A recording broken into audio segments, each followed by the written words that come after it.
Hi everyone, and welcome to Jane Talks Murder, where I'll be talking about and reviewing an episode of Poirot, Murder, She Wrote, Diagnosis Murder, or Jonathan Creek.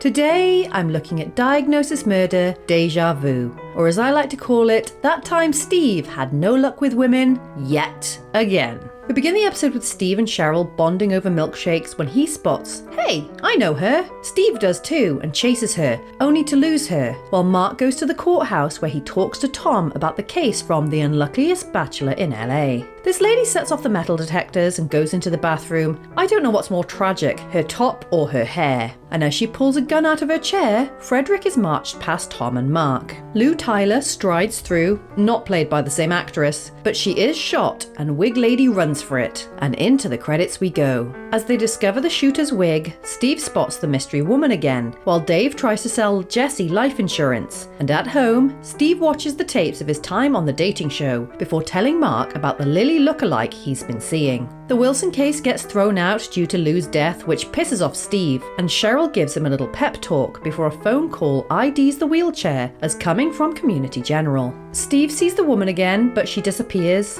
and Frederick goes to see Mark and mocks him before Steve reminisces at the sight of his first date with Lily, and then he runs into the mystery woman. They hit it off right away, and she agrees to dinner, while Cheryl brings the security footage to Mark, where they find a mystery ankle which belongs to Abby. Abby says she's only moved to town a week ago, and was at the places Steve saw her because she was looking for a job, and they move the conversation swiftly on. She says she was adopted and knows nothing about her birth family, and Steve agrees to look into it for her, which Cheryl doesn't think is a good idea. Meanwhile, Frederick finds his assassin and pays her off with drugs. Steve has bought Abby a gift, which Jesse thinks is weird, and rings Amanda about it, who isn't helpful, right before Dave comes back, so Jesse hides in the cupboard where he comes across Joan's body. Jesse interrupts Steve's date with the news of the death, so he goes to the hospital where it's concluded that this is indeed the assassin. Abby goes to a drug den and buys the same drugs Joan OD'd on, and the next day, Steve rearrests Frederick when they find drugs in his car. Steve gets a phone call and Abby goes to the beach house where Mark clocks her ankle, before Steve whisks her away, and Mark's next door neighbor says her boyfriend is hitting her.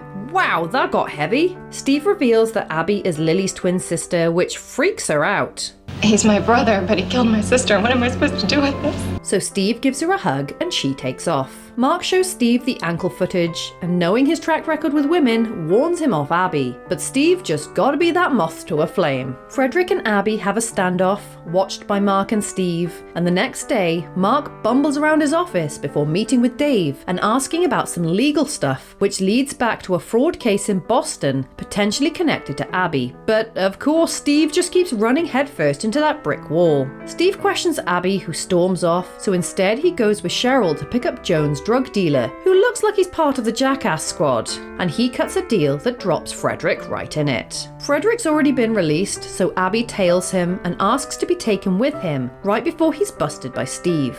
Abby admits she already knew about Lily and manipulated Steve into finding records she planted about her and her so-called family so she could get Lily's money. But she says she does love him, and they kiss, right before he has her arrested. I'm still a cop. You committed a crime.